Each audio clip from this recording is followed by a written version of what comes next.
Which is like, what do you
Somalis and East Africans across the DMV so that people can connect and empower one another.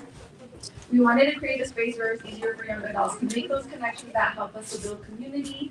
We host professional networking and social events aimed at preserving our culture and heritage, celebrating Somali history, promoting wellness, and bringing awareness to topics that are affecting the community. Our goal is creating a strong community where we can support one another on a personal and a professional level. So if you haven't already, we hope you guys will join us for future events, inshallah. We have a lot planned for 2026. And now welcome to the stage Dr. Demi Fozia to talk to you guys about the AFIA project.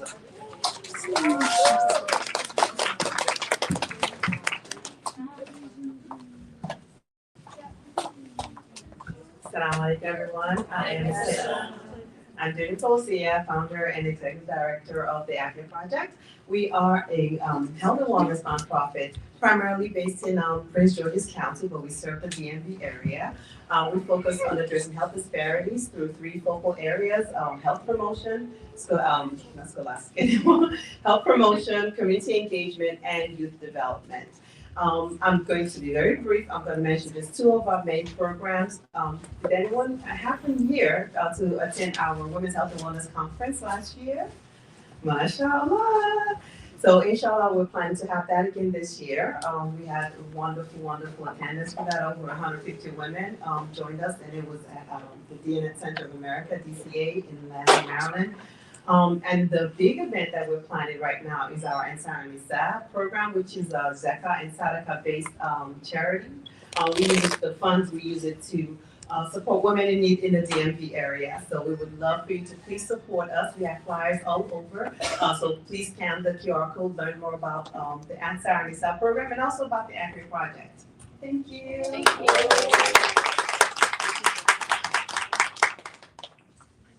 All right, and without further ado, I'll invite both of our speakers up to the stage. I'll tell you a little bit about them, but they need no introductions. They're doing such amazing things in the community. We have Ahlaam Ibrahim, who serves as a holistic health coach. She supports childcare providers, organizations, and individuals in their nutrition and wellness through training, community cafes, and private consultations. Ahlaam is passionate about helping individuals find healthy routines that allow them to become their best version of themselves. And then we have Dr. Hodan and Ahlaam. She's a family nurse practitioner and mother of 3. She has spent the last 2 decades dedicated to health equity, wellness, and blending conventional and holistic medicine. She earned a Master of Science from McMaster University with primary healthcare training and a doctorate in health policy from George Washington University. She founded an immigrant and refugee clinic in Hamilton, Ontario, worked with displaced populations in Somalia and Kenya, and served as senior health and social policy advisor to the Office of the President. As founder of Halley Clinics, a functional medicine primary care practice, and Marca Labs, a tailored nutraceutical line, she empowers patients through root cause care. Her journey was featured in a book by a Canadian senator spotlighting transformative immigrant contributions. Honored as a woman of distinction by the Canadian Council of Muslim Women, she continues to lead initiatives ensuring accessible, holistic healthcare. She's also the co-host of Your Body, Your Clues, helping educate our community on everything their body is telling them. Let's give them a big round of applause, guys.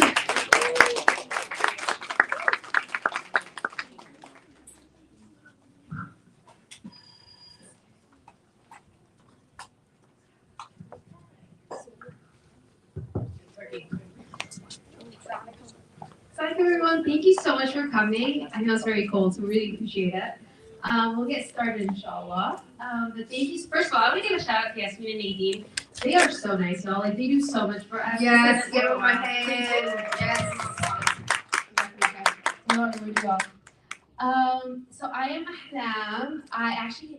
This week's gonna be my 3-year anniversary living in the DMV. Yay! Congratulations. Once I hit 5, I'll claim it. I'm from Seattle though. I'm still from Hamilton. But we love it here, okay? We love y'all. Inshallah, so today we're gonna have a live, so me and Dr. Hodan, backstory, we met actually on TikTok. Very cool, very cool. We hate TikTok right now, I understand. Restriction going on. But, so we met on TikTok earlier last year in May, I believe. And we bonded so much over holistic health, functional medicine, and as time went on, we're like, oh my God, we should start a podcast. And I know everyone does that, but alhamdulillah, we actually did start it. And our idea for this podcast really is helping individuals understand the clues our bodies are giving us. Like, why are we always bloated? Why do we feel so tired? Why are we always cold? Like, right now, it makes sense to be cold, but not all the time.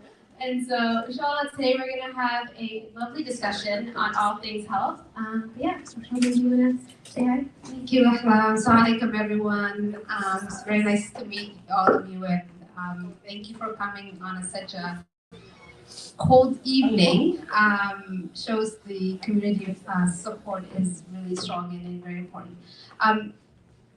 This podcast really came from, as Ahlaam explained, really just the need to share some of our experiences in different sectors of health, and making sure, even though it seems that we have a lot of information coming at us, it's not penetrating, and a lot of that information is misinformation, and not to mention a lot of the information is not geared towards Black, brown, Muslim, diverse population. And the word DEI is not to be mentioned anywhere in this country now. So, but diversity is very important in health, and how we get our information is also just as important. And people who look like you, people who have your lived experiences, sharing information that is sound, based on evidence, and bridging the gap that exists between medicine, cultural and spiritual parts of being, and just ensuring that all the crazy that we are seeing right now, both in health and just in general society, that we're able to make sense out of that and help you understand when your body's community. Our bodies are very, very intelligent. Allah subhanahu wa ta'ala made it that way. We just need to make sure we're connecting the dots and not being overwhelmed with everything that's coming at us. So the podcast is really around what do the symptoms that you may feel. If I say, brain fog, a lot of people probably have hands up, right? Yeah, a lot of women in the group, if I say, period problems, right? You shouldn't be, in pain all the time, right? So those are the things that we need to understand, like what, and we're seeing it more often now, right? So kind of unpacking and understanding, especially a lot of young people in this audience, you need to understand what your body's saying, and hopefully you can see yourself in us and being able to sort of give sound information. So that's what the podcast is about. Share.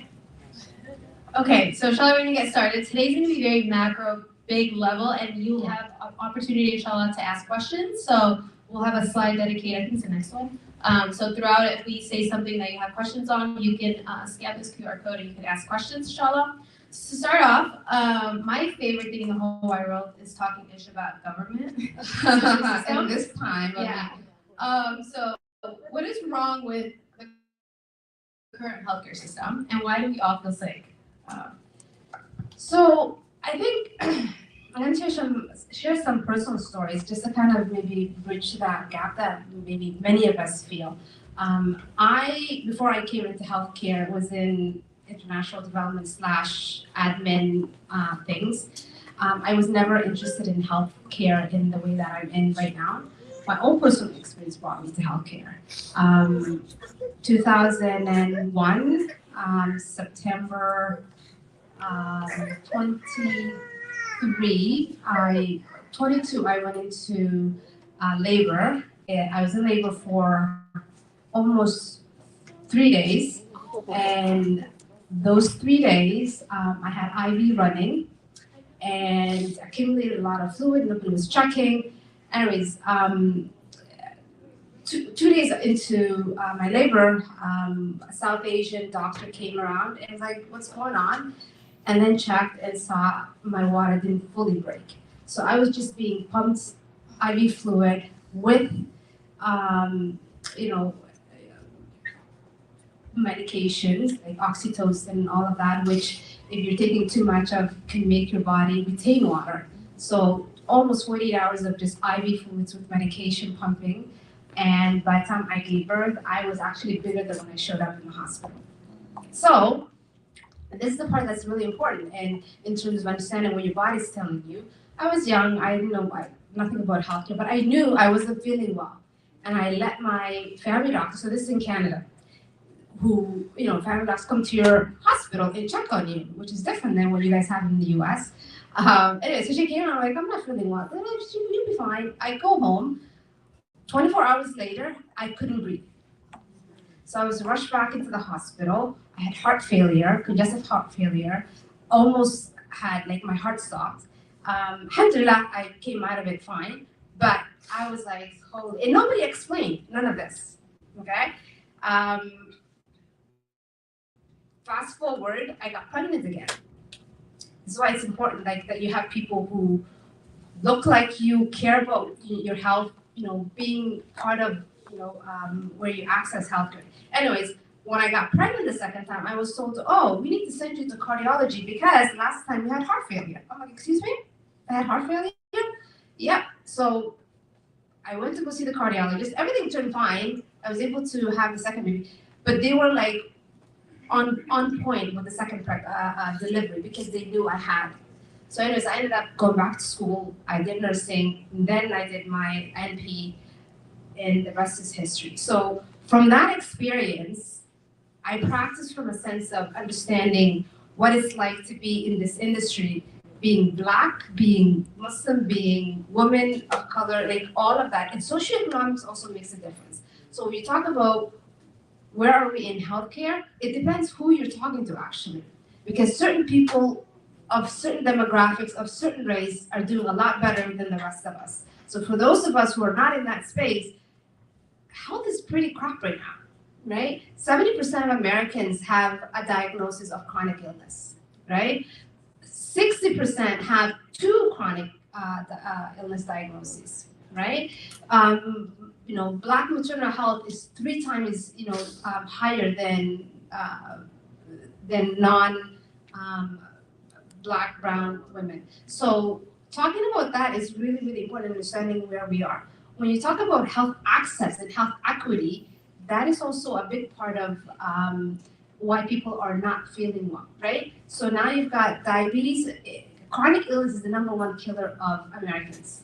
And I'll keep saying Americans because the rest of the world, especially in the developed nations, it's not like that, right? And there's something happening here in particular, especially in people of socioeconomic statuses that are not as privileged as mainly, white folks.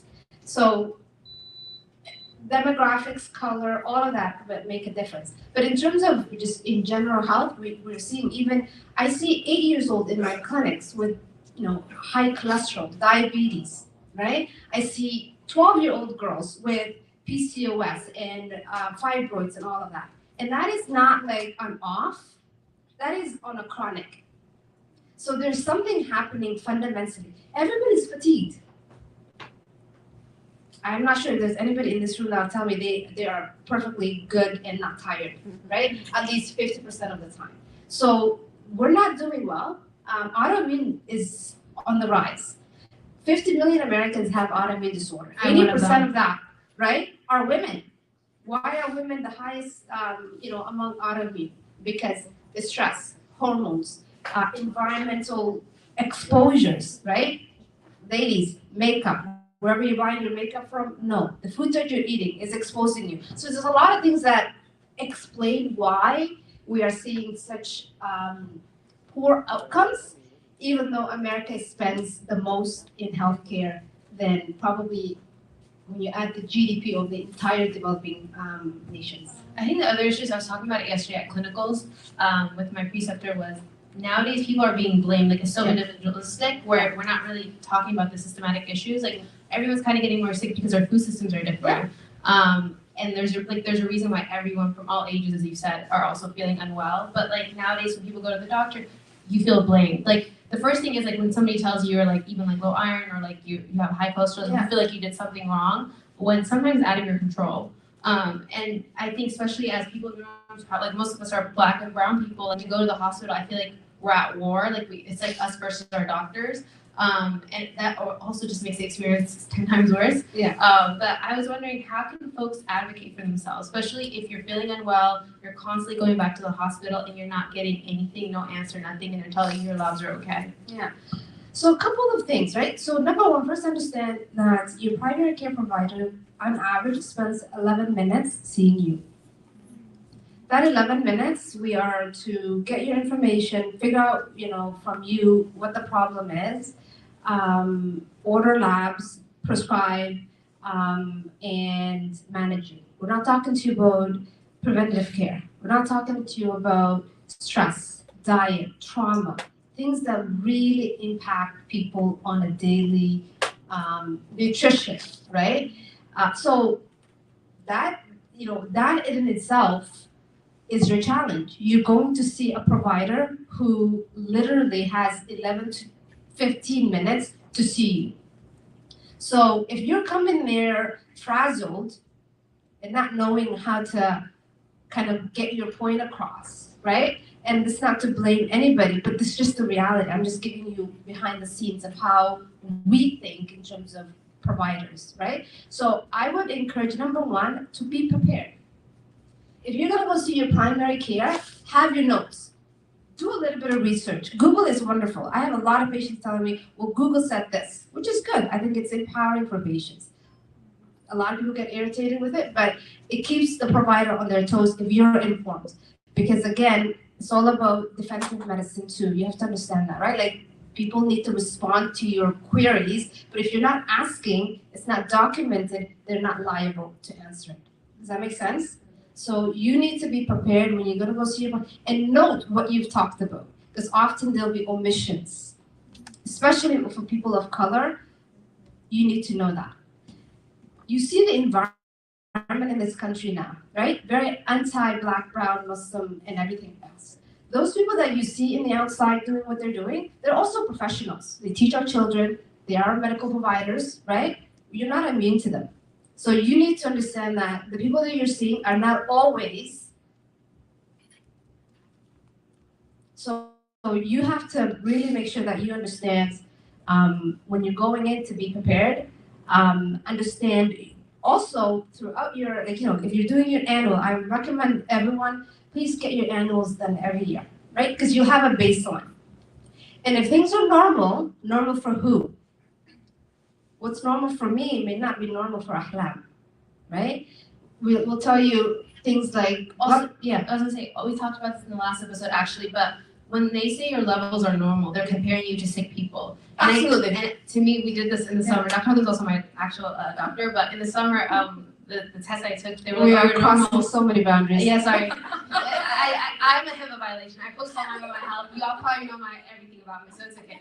But I get offended sometimes when my labs are normal because I want to work towards being like healthier. Alhamdulillah, I'm very young and stuff like that. But yeah, so if your labs are normal, most times you're comparing to a sick person, so it's not the best thing. You should compare it to yourself based on last year's labs. So I'll tell you something simple. So we have these numbers cut off that we kind of say this is where the general population should be. I think that with blood pressure, very simple to understand. So we tell you if you're an adult, healthy, your BP should be 120, 80, less than that, right?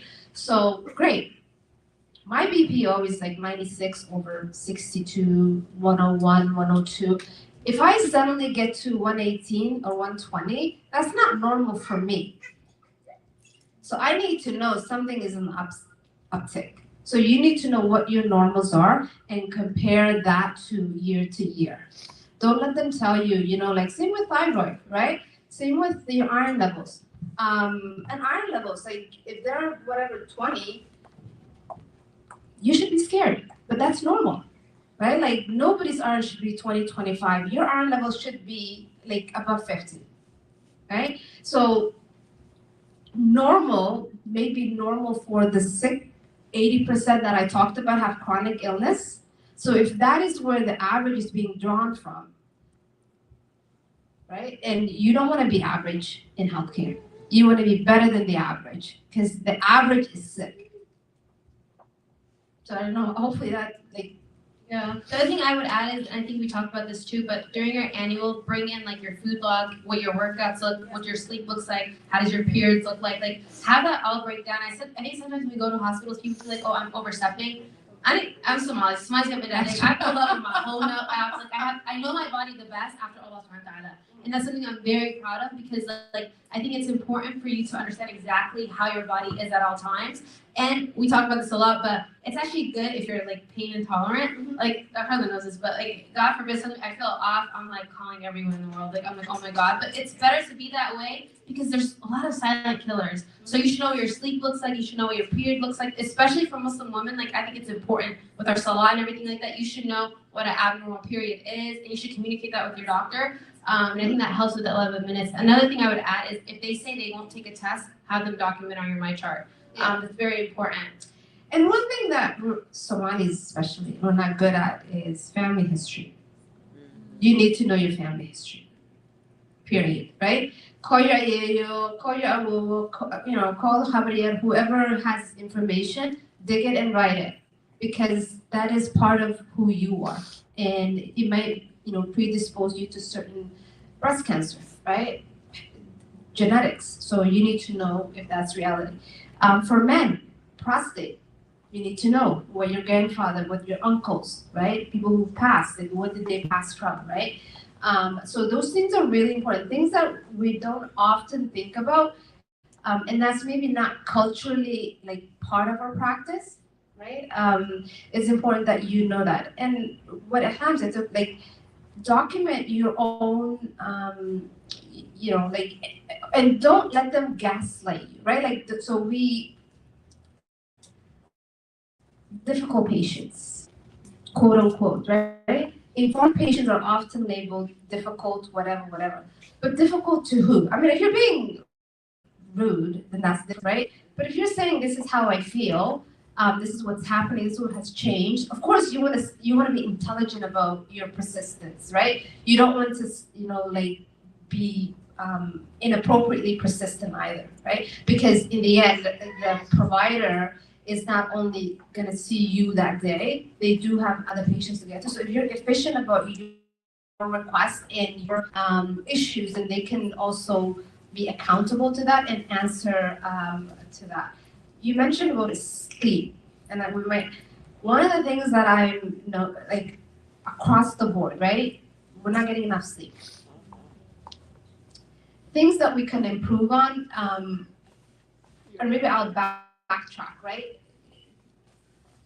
What I do right now, I do functional medicine, right? So I'm not only doing primary care, but I try to really include a more broad, holistic way to care for my patients, right? So I've kind of gotten tired about general practice because, like I said, 11, 15 minutes, I just don't know what to do with that, right? I say, hello, how are you? How's the weather? After that, time is up. Like literally, that's how it feels like, a split second. So I moved more towards functional medicine, which gives me about 30 minutes minimum, 45 minutes initial assessment to actually understand who you are as a patient and then figure out where we go from there. And what's different with functional medicine is that we're asking why, right? So often when you're with your general primary, it's about, oh, okay, well, I have a headache. Well, here's the Tylenol, right? Like we're not really digging in why unless you got like 10 out of 10 headache, eye issues, whatever. We're kind of worried about you having a stroke or something neurological going on. Then we send you to the ER, right? I'm not talking about that, but I'm just talking about like kind of insidious sort of presentations that need a bit more investigation. We're not doing that anymore. We're not talking about preventative care. A lot of the stats that I mentioned really sit on lifestyle. Lifestyle medicine, the evidence is clear, right? Reduces your risk for chronic illness, hands down, better than any medicine you're going to get, right? So what do I mean by lifestyle? Diet.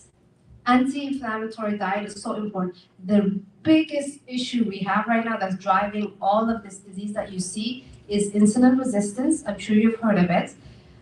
Chronic inflammation. Those two are wreaking havoc from your gut to your brain, to your skin, to your bones, to your heart, everything else in between. We are inflamed, and we're inflamed from food, sugar, stress, right? Stress, I'm gonna repeat that, right? How many of us are stressed out of our minds, right? When your body is stressed, you're on chronic, fight flight mode. And after that, women in particular are seriously sensitive to cortisol, which is the hormone that your body releases when you're stressed. This is why we have so many autoimmune stuff, thyroid issues, absorption issues, sleep issues, you name it, right? Again, shall we talk about mental health, the impact of stress on mental health, right? Mental health is not it's not just a biological, yes, I don't want to only, reduce mental health to lifestyle and things like that. There is, clear diagnoses that are needed, to be treated as such. But most of mental health, as we know it right now, from depression to anxiety, stem from stress, poor eating, and lack of sleep. Lack of physical activity. And lack of physical activity, absolutely, right? So again, all of those are what? Lifestyle. Let me say this. If you're getting less than 6 hours of sleep a night, you are at higher risk of developing diabetes by 200%. 200%. Like, that is how important you sleeping is. And how many of us are getting 6 hours? Quality sleep. Good. Right? Quality sleep. Right? Yeah. Because that we undervalue. Right? So, again, the reason why you're seeing so many people are sick. I see a lot of young people, your parents. Right? How many of Hoyas and Abos and uncles, whatever that are struggling with multiple diagnoses, right?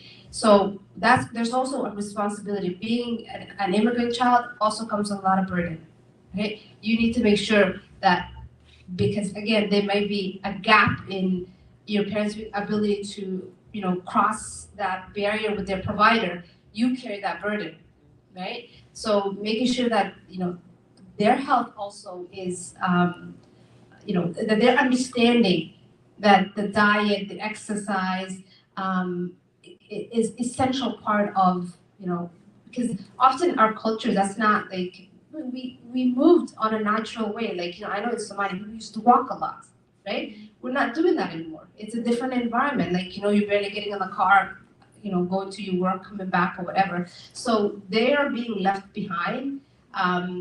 Because again, the system is not ready to make sure that their health is being met. So a lot of you young folks who have parents at home, it's your job to deliver that message to them. I think also as time goes on, it's okay to parent your parents. Yes. I'm the eldest daughter, and I feel like I do a lot of that. But like, I think it's also so sad because a lot of our parents go to these hospitals, and the same doctors we're talking about, like, critique them and judge them, like simply coming in, they think, oh, you're a brown black person, like it makes sense for you to have these diseases.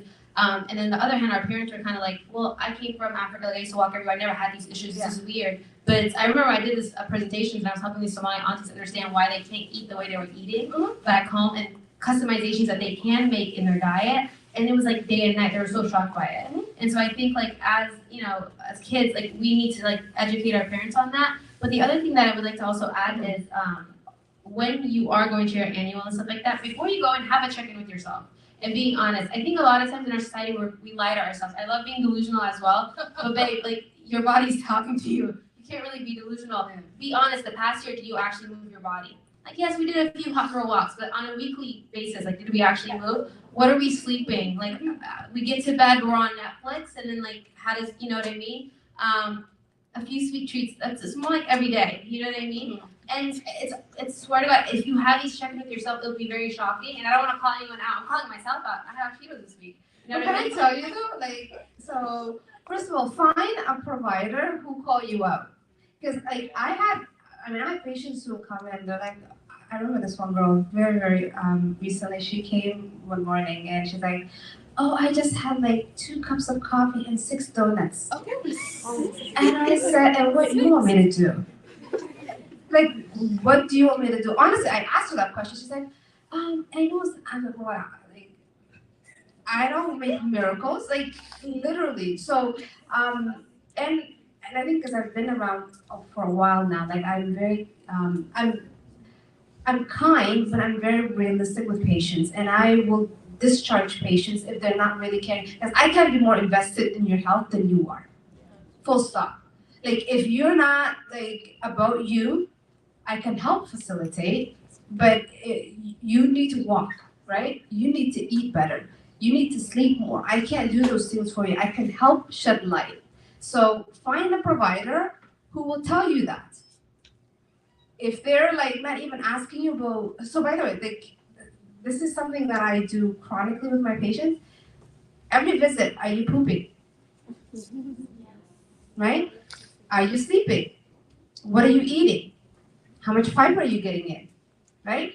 Those are like basic things. And if your provider's not asking you those questions, side eye. Okay, so it's obviously today's like the last day of January. How did everyone do in their health goals this month? I'm a hater. I'm so Who's on excited. point? Yay! I'm so excited for the gym to be empty. This month it's gonna be empty. I'm so excited. See what we right now. But everyone in this room will not give up on our goals. We'll be at the gym, inshallah. For 2026, what are like realistic things that we can do every single day to feel better? Sleep doesn't cost you anything. Eating well, fiber, 30 grams of fiber. 90% of Americans are not getting 20 grams of fiber. They're actually getting 8, I think. The last study was 8 grams. Yeah. So if you look at most of the things you're eating, it doesn't really have fiber. So really important. Getting your, I use liters, I'm still 3 liters of water, right? Minimum. If you can get more, great. 20 minutes of walking. If you can't walk outside, go up, down the stairs. Put on a YouTube channel. Lift something. Like your body, especially your big muscles, need to move because they absorb a lot of the glucose that you eat, right? So motivating your big muscles is very important. So eating, sleeping, please de-stress. Find something fun to do. That's not food, right? We've made food an emotional like support. It is not your friend. It's supposed to nourish your body, right?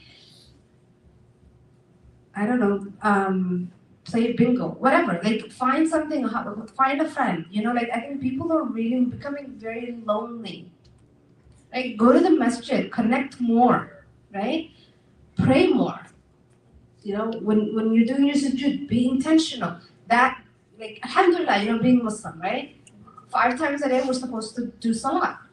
That is 5 minutes minimum that you're taking to yoga. Astaghfirullah. I mean, you know what I mean? Like Meditating. meditate, right? Like that is your time to just disconnect from the world.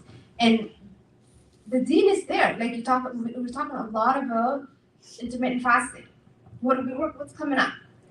Ramadan. Alhamdulillah. Like take that opportunity to reset, not just spiritually, but also your health, right? The sambusa and the bur, we need to put like a little check on that this Ramadan. And the tres leches. Yes, those Top two, warriors, let it down. right? Yeah, we're dimming the fun now. But I mean, these are like really small practical things that if you do consistently, and by the way, Rome is not built in one day. If you're 30 years old and you feel XYZ, it took you 30 years to get to where you are today. So it's gonna take you some time to rebalance, right? I was listening to a podcast today and a really interesting comment that was made. We are seeing the most dysregulation in human history, particularly post-COVID. Something has happened since COVID that the entire population just feels like or walking on one leg and we can only see with one eye. Like literally, people are just can't find themselves, right? Why? It's the phone. That's it. It's Yeah, really the phone. honestly, like we just something has happened since COVID that we feel like we're zombies just moving through life. So you have to be intentional to to disconnect from that. I think we talked a lot about like holistic health and all these things. I think basically, if I was to wrap it up with holistic health, people use fancy words, but genuinely, if you want to feel and look your best, you have to go back to the basics. You have to move your body every day. You have to go to sleep. You have to eat healthy. And I would love everyone to do a trial. It actually pisses me off sometimes because I have an autoimmune condition. And so since 2017 till now, I am a walking like science project for myself. And every time my doctors and stuff tell me to do something, I do it and it makes me mad because I feel better. And I'm not gonna lie, do it for 1 week. If you sleep at the same time, you wake up around the same time, 7 to 8 hours, especially as women actually, it's recommended 9 hours during that time of the month. So your luteal phase, during your period, you should be sleeping more. And it makes me so sad because somehow, especially in this country, go. We're told to move our body. No, you should be following your cycle. You're on your luteal phase, you should not be running, babes. So you should just be taking it easy and stuff like that. And stop following protocols and things men are doing. There's like two guys in here. I don't know. You know what I mean? We're different. But Women are not men, right? And by the way, something I didn't mention earlier is medicine is about white middle-aged men. That's what the research has been centered around, right? Women get 5% of research dollars. And black folks are somewhere down 1% of that 5%. Like not even, right? And mainly women's research is around cancer, mainly breast cancer and uterine cancer. So all the other health issues that we have doesn't get a whole lot of attention, hasn't gotten a whole lot of attention, right? So which means the medications you're being prescribed, the therapies that are being prescribed are all really stemming from research that is mainly modeled from findings for mainly like men. It's just been very recent that women have been included in actual research, right? Like it hasn't been that long ago, it's a couple of decades, right? So you have to understand, like, even when you're being prescribed or when you're being managed, be mindful, right? And even two women may not respond the same thing. Two people may not respond the same thing to the same medication, right? We know blood pressure medications are different for black people and white people. So there are differences in the treatments and management. And again, we have a lot of influencers now, telling do this and do that and all of that. Not everything works for you. Like you need to know your body. And I'll give you an example. For older women, as our bodies change, our hormones change, right? And how you exercise, what you eat, how you sleep, how you care for your body really needs a bit more focus, right? And watching, a 25-year-old, influencer, nothing wrong with that, tell you like this is the amount of exercise you need to do may not always be the case, right? So, because our body responds differently to stress, even when you're exercising. So now I don't do a whole lot of HIIT cardio because it makes my body hurt, right? And when your body's hurting, not in the kind of nice way where you went to the gym and you're feeling a little tight the next day, no. Like when you're aching, right? My body's producing cortisol as a response to that. I'm actually getting bigger and retaining more fat because cortisol makes you what? Restore, right? It's a fight-flight hormone. So I stopped doing that. I walk on an incline.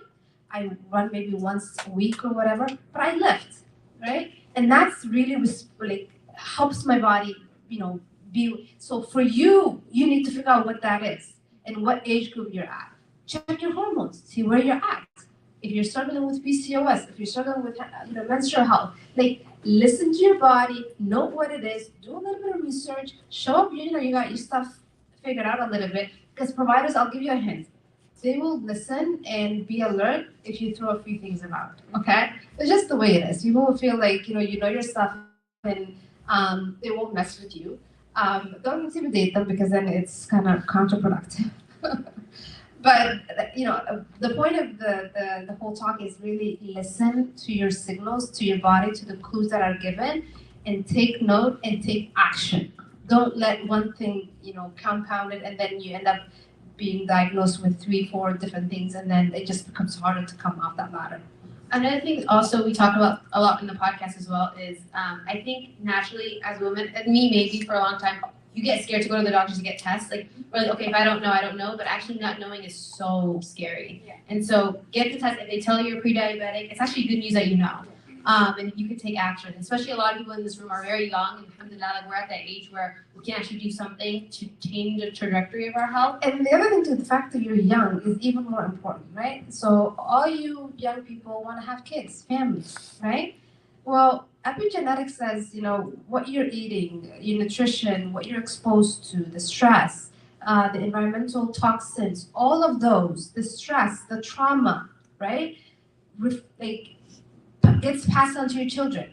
We talk a lot about autism being on the rise. Why do you think that is? And it's not just MMR, however you feel about MMR, right? It's because of all the other things that's happening that we're not talking about. Right? MMR has been around in so many ways in so many years, and why are we seeing the upscale of the amount of autism that we're seeing right now, or developmental delays in children across the board? So something is fundamentally changing, and as young people, you need to start knowing your body now so that you're not passing on that genetic, changes to your children.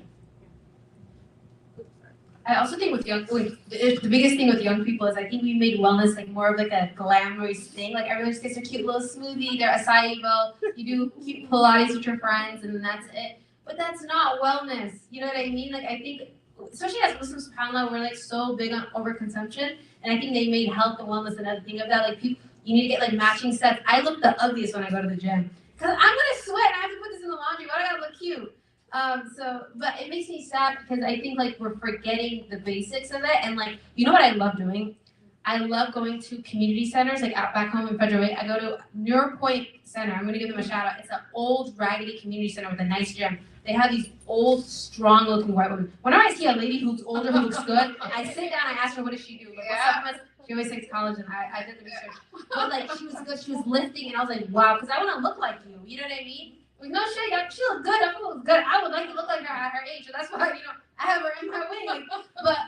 And not just looking good, like feeling good as well. But I think like when I go to these fancy gyms, and I've done it, I did F45, I do all of them. It's a waste of money and time. Like it's just a trend, and I think your body's not a trend. And so if 1 week you're doing Pilates, the next week you're doing running, and then because this influencer did this, that worked for her. Your body's very different. I've been working out the same way for the past almost 5 years now.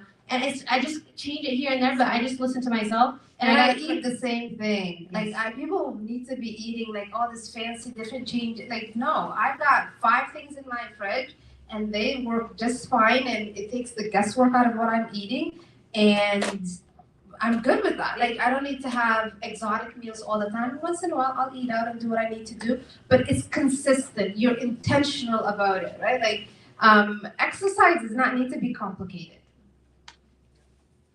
Right? Like in the end, it's just you need to put it in your schedule.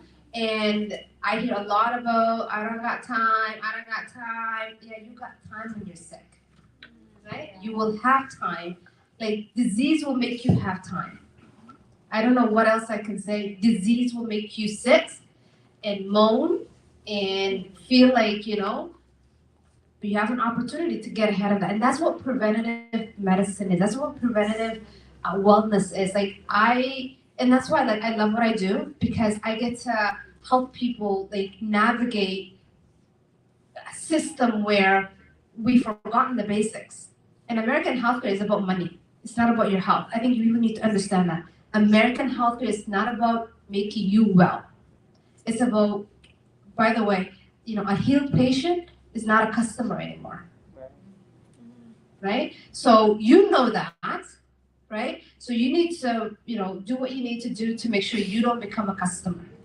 I'd rather see you once a year to say, hi, how you doing? Get your labs done, and you're doing well for the rest of the year.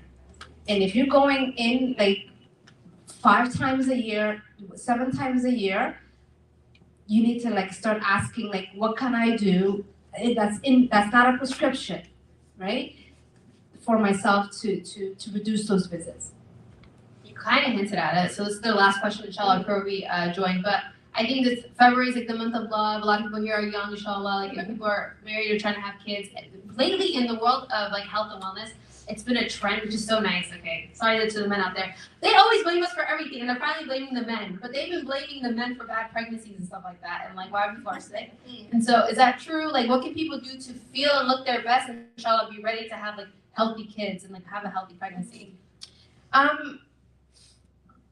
Healthy pregnancies, men and women, right? Like 50%. And now there's actually some evidence saying that it's more men issues when it comes to bad pregnancies or negative outcomes. In terms of what can you do, start young, right? The food you're eating, be mindful. It'll come down to the same thing every single time. And I think if anything you take from here tonight is lifestyle. That is true the most important element of your health. If you are, and all of you are women of color, understand like you need to take prenatals, right? At a young age, but also understand that you need methylated folic acid, right? Because just like there's gene mutations that we have as Black women that make us not be able to use folic acid the way other people can use it. So understand like the types of vitamins that you need to take. Exercise. Make sure the toxins that we know, that what you're wearing, your clothes, your makeup, all of that. Make sure it's not laced with toxins, right? Environmental toxins, we're not talking about a lot. Get rid of the plastics in your house. We're warming up our foods or storing our foods with microplastics. There is clear evidence that is causing a lot of hormonal issues. They're endocrine disruptors. There's even evidence now that shows they pull together and create plaques, right? So those things, everybody needs to like, my daughter's here, she goes, like, we're done with like plastic. We don't get glass. Like, there's small things that you can do for yourself now, especially if you are in the childbearing age where you want to have children. Like, take care of now. Anybody smoking, I just have to say this, drinking, whatever, all that stuff, right? Marijuana needs to stop. It's becoming shisha, same shit, right? Put it down. We're like, sorry, but that's the reality, right? Like, I'm not, yeah, I am judging because we need to judge. Like, we become so passive. It's haram. That we're not, like, it's haram. But I'm saying, like, from a real perspective, right? Like, you might think it's cool, but like, it's not just damaging you; it's damaging your offspring too. Because this is becoming like it's changing your DNA. You're passing it on. So ultimately, it's gonna stay with you. What else? I think those are the things that I think people need to be really aware of, and just getting into a rhythm where you're prioritizing you. You have to learn that at a young age. So those of us who lived the grind of being first immigrants here and having all it wasn't easy. But for you guys who are like maybe born here or nearly born here, you have opportunities to live a different life than those of us who just did it the hard way, right? You don't always need to work hard. You just need to work smart, understand your surroundings, and figure out how to navigate that in a way that's not harmful to you. Also, I think you said it earlier, but like everyone should find a Zen moment, like every day, like once, inshallah for all of us that's Salah, but like outside of Salah, like it's maybe something that helps you disconnect, because your brain shouldn't be always on. Because I think like, especially for me, okay, I'm gonna sound like the biggest phone hater, but I actually hate my phone. I think you should, when you wake up in the morning, in the evening, this has changed my life, not being on social media and just waking up, praying, the trauma from social media, well, you're not realizing it, right? It's insane because people's like screen time is so high, and like you meet. Let me give you an example. Actually, My Quran teacher, if you guys look at my Quran teacher, she's my Ustada Ala in Medina. And so I met her, alhamdulillah, this December, and I was asking her, because I was doing the math, I was meeting her post-Fajr, 6 a.m. Medina time, and I was like, whoa, Ustada, you teach classes now, like you're teaching me at 10 p.m. Medina time, what's your schedule like? And from 5 a.m. till 11 p.m., subhanAllah, she has the most efficient schedule. She's a mother of two. She's teaching thousands of kids. She's so efficient. And I was like, whoa, that's a lot. She doesn't use her phone. Unless she's contacting students, she's doing that. But everyone I know has WhatsApp. WhatsApp, yeah, her WhatsApp's popping. I know she responds fast to that. I love it. But like, I was like, the barakah that she had in her time, because she's not glued into her phone, she's probably much more happier and stuff like that. And it was like, I was very like, whoa, shocked. Same with everyone I meet, alhamdulillah, who's like very successful. They're not glued to their phones. And I think like, yes, we should be up to date with everything like that. But like, I read somewhere that changed my life when I heard this. The news that we get on a daily basis, the news cycle, is back in the day, someone's whole life, they would get the same news. In a day. So that's not normal. Like, we're actually, like, we're obviously not well. Attention deficit is a real problem, and it's because of the phones. Simply put, right? We talked about since COVID. What happened since COVID? All of this TikTok, all these like apps, and all these things really hit, our phones, and we are seeing the amount of ADHD adult diagnosis is incredible. Like, we are seeing more adults being diagnosed with ADD, ADHD. And the reason why, we all know. It's actually like we can't separate ourselves from our phones, right? If I could encourage people to just buy a book, not even like your whatever method that you use to read, no, good old-fashioned books. Go to the library, actually. Yeah, Support the library. just get a book, do a 10-minute, pick up the Quran and read. Like, we need to read. Reading, like, actually stimulates parts of your brain that will prevent you from getting dementia. Women, 50% higher rates of dementia because of your vulnerabilities, especially when it comes to hormones, right? So read. Get off the phones. Also, especially as someone, And I'm on my phone as we speak. Yeah, we're getting your questions. Yeah, we're gonna answer your questions, inshallah. But also, reading and journaling is another thing. Okay, so you can. We have a few questions that we're gonna answer. First things first. Actually, I think new ones came in. Okay, how to get your providers to order blood work beyond a basic panel? For example, hormonal or gut panels for specific issues. Very good question, and I get a lot of questions about this because clearly, and there's a reason why providers don't order labs. Because if you order a lab, you need to address the lab. So if I don't order it, I don't need to deal with it because it takes time, right?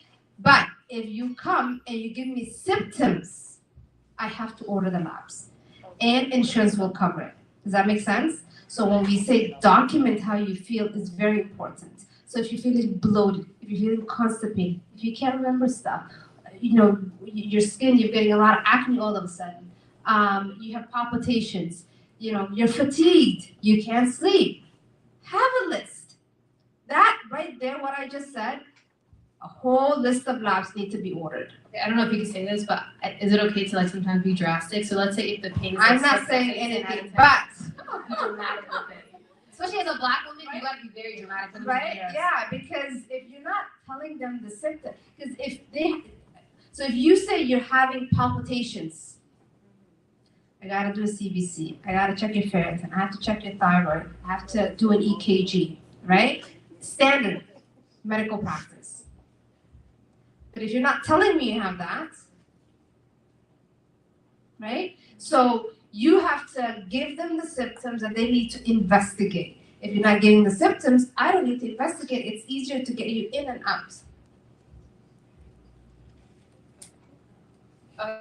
Second question, if you're sorry, you're not looking fun again. But it was how can we incorporate high fiber foods? Maybe I should answer this. I am becoming a dietitian, so this is my favorite topic. I'll give you an example for the 30 grams that Dr. Hodan said. So one of my go-to breakfasts is black beans. First of all, is holy grail. So much fiber. You can have half a cup of black beans with eggs and plantains for breakfast, like more like a Latinx style breakfast. and some avocado, like a little salsa, so good. I think that meal you can get 10 to 12 grams of protein. If you're not a savory person, you could do oatmeal, you could stew some apples and pears, and you can add psyllium husk to it. That's another way.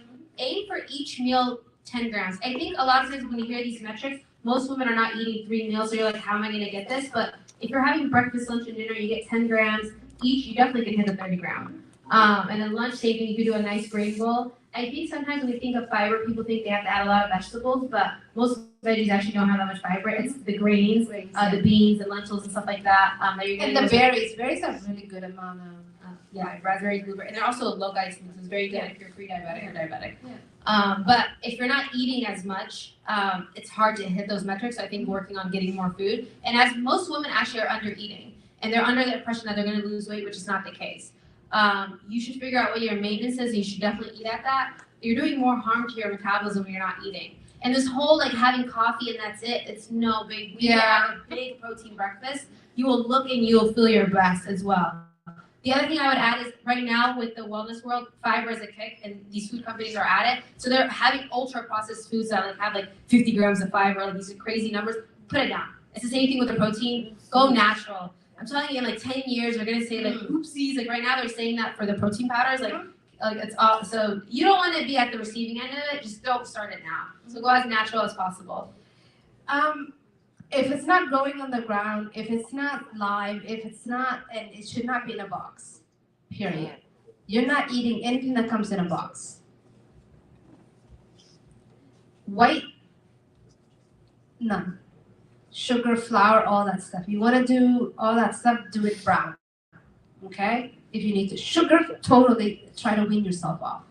Because it is the most pro-inflammatory thing that you can put in your mouth. One thing, most women, she's correct, are actually, we're not eating for nutrition, we eat for calories. There's a difference. So I can have a plate full of food, but not be nutritionally satisfied, right? Many of us are deficient in the basic vitamins that we need. And our bodies are not, because what we're eating is not really, it's processed.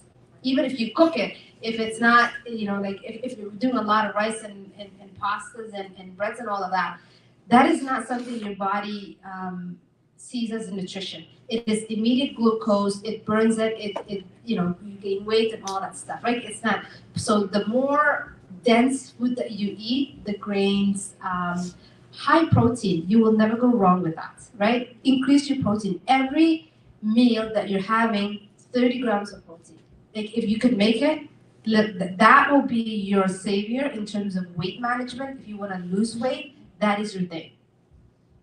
And then your fat, you need to have good fats. There's a lot of fear around cholesterol. We need to talk about cholesterol at a different time. But you need to have good fat for your body to actually, your hormones need fat, your brain needs fat. So fat is not the enemy, it's the kind of fat that you're having that's the problem, right? So your fat has to come from avocados, nuts, salmon, like good fats, but not like, deep fried, canola oils, that kind of stuff, right? Like Mediterranean diet is really, really good as well. Also, any diet that you have, if you're like from African descent, you can customize our diets to be healthy, and it's just like portion control, I would say. Okay, so somebody asked, for my blood work, I always have low white blood cell count. My doctor said it's normal for Black people. What are your thoughts on this? It's not. That is not. Thalassemia comes to mind. Blood disorders. So you need to find another doctor, another provider, period, full stop. Can you mention the exercise recommendations per week? Yes. So you need to have minimum of 3 physical activities a week. You need to get your heart rate up at least 20 minutes of that exercise, but you need to lift. I'm telling women, especially because men are already programmed to want to build muscle. So that's not an issue. They show up and they want to go build muscle. It's us women who think you're going to become bulky. You ain't going to become bulky even if you try. even if you try, like it's just not. You need to be extra with it to develop like hardcore muscles. Okay, so build weight consistently. Start small. Build so that you get fatigued after a couple, like a set or two. But if you're just doing this, you're not there. Okay, and that you will notice if you want to like get to a healthy weight, you want to stay healthy weight, all of that, the more lean muscle you have, women, and it's not just about weight. So I don't want to focus on weight. I want to talk about healthy you. Healthy you means protecting your bones, right? Your muscles protect your bones. And as we get older and your hormones change, your bones thin. You don't want to become osteoporotic, having very frail bones. Number one, as women age, hip fractures is one of the top 10 killers of women die from, hip fractures. Why? Because we are weak, we are frail, we don't have muscle mass, and as you get older, you lose muscle as well. So Start losing at 30, right? 30, you're dropping. So if And when you this get right, to 50, I have a question. So if someone's under the age of 30 and they just start lifting, whatever they built before that's where they're gonna be. that's at, what right? they're gonna be. And then you're gonna lose. So you need to keep up. So if I was back in my 20s, that's what I'd be doing. So girls, I'm telling you, that is your way to longevity is lifting weights. Getting your body, it's not about how many pounds you are. Forget the pounds. Nobody cares about your pounds. Your body doesn't care about your pounds. Your body cares about your body composition, right? So fat to muscle ratio. So you want your muscle mass to be higher, and you want to have less fat ratio in your body, distribution-wise, and you want to have less fat around your waist, because that puts you at a higher risk for cardiovascular issues, meaning heart attacks, strokes, that kind of stuff, right? So you're always looking at, I'm not interested in how many pounds you are. I'm interested in really, because there are women who are heavier, but have more muscle on board. Then I have thinner women, but who are mainly like, there's no muscle there, right? So in terms of metabolic health, the woman who's thicker but has more muscle is better off than a thin woman who weighs less. Does that make sense? So it's really about building your muscle mass to making sure that, because what does muscle do again? It absorbs, it takes glucose out of your body circulation, because that's what muscle does, is use up all your excess energy. Also, if you're trying to start lifting and stuff like that, 3 things. There's this app called Shreddy. You pay like $10 to $12 a month, and they have nice guides that you can follow. It has video instructions, everything like that. If you still feel like on edge, you don't do it. Planet Fitness, it's like I think $10. I don't like Planet, but they actually let you work with a personal trainer, and it shows you exactly the moves and stuff like that. So you can start out Planet Fitness, like 10, so maybe do for 3 months, let's say $30. You learn how to do the basic squats, the RDLs, because it's important for you to do proper form. And then you download this app, and it has the most amazing guides. Like, people look amazing, like the transformations are crazy, and it's like $12 if I'm not mistaken. And so I would do that way. If you really are interested, hiring a personal trainer and then doing workout plans, another thing. I did that in 2021. I had a personal trainer for a year, and what he taught me, I still do to this day. So it's like an investment, and you can like long-term keep it. Weightlifting is life-changing. The mental clarity you get. The other hack that they don't talk about is you can, like, sometimes I don't weightlift for like weeks if I'm like traveling and stuff like that. My metabolism is so much faster. Like I get away with eating a little bit more, you know what I mean? Like, so it's nice. You also feel very good. And I like it because it's one of the only workouts where you can be fully disconnected, because you have to focus on your metrics and what you're doing. So if you're a girl, most of the people here are women, please weightlift. It's so nice. And I know, like, at first you're like, I don't want to be bulky, I'm not losing no weight. I'm telling you, just give it time, and it will really work out. You need 90 days to see change. But you need to be consistent, right? 3 things you need to do. First, you need to acknowledge that this is part of your wellness. This is part of who you want to be, right? Then you make a plan and you stick to it. If you do that, it doesn't need to be Olympic kind of plan. Like simple. 15 minutes a day. If you can start with that, then the brain actually rewires and your body starts to want to do the activity if you keep it up consistently, right? So if you do something for 90 days, the research is very clear. It becomes a habit. And once it becomes a habit, and the body actually like positive loop back, right? So something good, oh, I like that. Instead of getting it from, a donut or, a coffee, you're getting it from something positive that you have done. So again, it's all about, the feel-good hormones and neurotransmitters that you want your body to release. And the biggest like endorphins come from where? Exercise. There is nobody who's exercised who felt bad afterwards. Always that I know. no regret after you leave the gym. Going there, you might feel bad. But by the time you come out, I think hands down, you feel like you've done something. You feel good. It's just getting there. That is wrong. If you can do it for 90 days, make that commitment for yourself. 90 days, hell or high water. Doesn't matter how bad it is, how good it is. Motivation. What? I don't care about motivation. You don't need to be motivated to do stuff. Do you need to be motivated to go to work? No. Half the time I'm like, but I go, right? Because you need to pay your bills. Or you need to go to school to do your education. None of that needs to be motivation. Your health is actually more important than that. So why do you need to be motivated to be healthy? Right? Nothing. Motivation is just that. It's commitment. It's consistency. Those are the two things that, as a generation, we've lost.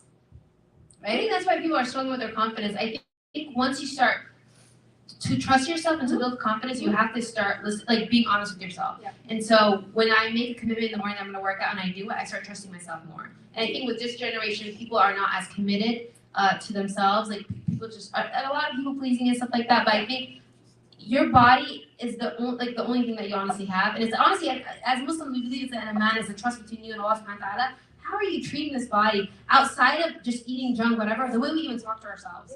Like, we look at our bodies, we shame it. I'm guilty of that. Depending on the time of the month, I might think I'm the ugliest person in the room. I'm working on it. But I think, you need to talk to yourself very nice, working on being gentle with yourself and giving yourself 90 days to see the results. If you don't see the results, go to your doctor and, figure out what's going on. But being nice. There's a lot of questions on low iron. And so somebody was like, why do we all have low iron? Is that normal? What's going on? So low iron is very interesting because it's so prevalent. And you all be taking supplements and nothing's changing, right? So number one, what's causing? So all about root cause. Why are you deficient, right? If it's your period, we need to fix that, women, right? If you're a guy and you're anemic, we got other problems, right? You need to know. Men can be anemic? They can, but it's a problem. They should be losing blood because that's usually or they're not eating appropriately, right? So those are the two ways that people are anemic. Or you got genetic stuff that we need to worry about. But for most of the time, it's either someone's losing blood or someone is not eating well or someone is not absorbing well. And we're not talking about the absorption part. We don't talk about a lot with gut health. Gut health is the center of your health. If your gut is not well, nothing else is working. If your gut is not healthy, that's why I ask people, have you gone to the bathroom? Some people are like, not the last 5 days. I'm like, what are you doing? Right? So part of the reason why a lot of women these days are iron deficient is not because I think for the most part, people eat enough iron. Right? Dietary intake is not, for some people, is poor. But for many women, that is not the case. It's either blood loss through menses or there's a problem with absorption. And often we're not talking about the absorption, right? So, iron needs cofactors. Iron also needs your gut not to be inflamed. Remember we talked about inflammation. Inflammation is also a huge problem why 90% of the chronic diseases that we have, because iron deficiency now is also becoming a chronic disease, because almost every other is iron deficient. So look into why, right? So once you figure out the why, then you can address then you can find the solution as to, getting your iron up. And if your iron is tanking, you need to do something, because I see a lot of, women walking around with an iron of 7. Yeah. What's a good iron metric and also ferritin? What should that look like? So ferritin, I say 70 and up. That's my benchmark for people. Iron, you should be minimum 30. Okay? Anything less than that, you're just barely scraping by. Check your vitamin D. 90% of people are iron deficient, including white people, right? So imagine you a dark-skinned melanin person, the amount of times that I see, vitamin D of 5, 6, 7, very often. And that is one of the key hormones. Right? Vitamin D is actually not just it's a hormone. Right? So you need to know what that is. Check your B12 and folate as well. For women especially. Okay. And inflammatory markers. This is one thing that we don't do, and insulin levels. Those are if anything, when you're getting your annuals, get your list out so that your provider is obligated to order these labs. Thank you so much, Dr. Hall. This is very insightful. I'm so excited to be using this on you. Okay. Exactly, right? I'll come educated. Any questions from the crowd? Anyone want to ask a question, Inshallah, before we wrap up? Yes. Sorry, not a question, but I forgot to mention something. You talked about being active, and that's super important, and also just finding community. I neglected to mention that we do the Afia Project in collaboration with Halakat Sings, who's here. We have a monthly Sister Stroll Sunday. You all may have seen the flyers around. If not, we can share it somehow. But that's a way for you to meet other sisters. For some of the ladies who join us, they tell us, this is the only time I get to see other Muslim women, to be with other women who look like me. And it's super important for us to start building that community. Just wanted to share that. Thank you. Absolutely. Finding community is so important. I think that a unique community that has the same values as you, right? Because we have a lot of different communities that life brings us into. But if you're not having ones that, take you in the right direction, then it's going to be hard for you to actually, it's true what they say. Tell me your friend and I'll tell you who you are, right? I also like the sister stroll idea. If you want to meet other sisters and want to be active, that's a good way. Maybe you go to the gym together and stuff like that's beautiful. And so yeah, definitely. You can learn more on our Instagram, inshallah. Yeah, At the Afia Project. Yes. The Afia Project. Any other questions? Yes. I think okay. Go ahead. I think a lot of things. You want me to Sorry, I turned it off. It's not.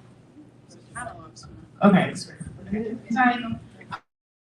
First I wanted to say is this is a really great conversation. I think y'all made a lot of great points. I think one thing I want to quick conversation about, because I feel like we talk about what happens in a doctor's office. I feel like in our community, it's just getting that foot in that's the issue, right? And I think a lot of it is rooted in fear, right? And I think that's a level of thinking where it's like, oh, I'm going to go in, I'm going to have X, Y, and Z. I don't want, you mentioned it, you don't want to know. And you're I'd rather just live in this, bliss and not know.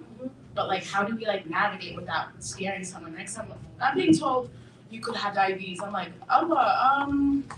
okay, we keep it pushing, or I'm thinking about fathers too, right? And all mothers and all that, not being I already had bad experiences when I first came to this country. Why would I trust a doctor to do the same thing to me that happened 20 years ago? So. And there's a clear history in this country about Black bodies in medicine, right? So I get the fear. And I see the relief sometimes in some of my patients when they walk in the room and they see, a woman, Black, Hijabi, Somali, sometimes depending on, and that's really real, right? And that's what I was referencing before too, especially for our parents, right? You've been the bridge for all your life, and you need to continue being that bridge and figuring out. Medicine is racist. Let's just call it, right? It's racist. It's bare, bone racist. But that hasn't stopped us from, thriving, right? So you also need to thrive in that environment. And it's about power balance. There's a lot of imbalance in medicine. People are supposed to show up in sort of, it's a one-way direction, right? Like, and again, often I think that's why having more voices out there, many of you are empowered. Continue to empower yourself because in the end, it's even getting uglier as we speak, right? So, but don't let that intimidate you. And knowledge is power. Like the more you read, the more you ask, the more you make yourself, knowledge seeker about things, even medicine. I mean, now we have a lot of tools, right? And most of us, there's a lot of good people you can follow online too with solid information that you can rely on. And figuring out what is good information, what is not. Not everything that you see is correct, right? We also need to learn what is good medicine and what's not good medicine, what is a fad and what's not a fad, and all that stuff. And in between that, established medicine sometimes can be harmful. So it's not easy being in our skin and in our shoes, but nevertheless, we do have to take ownership of our bodies and make sure that we show up and not fearing the system.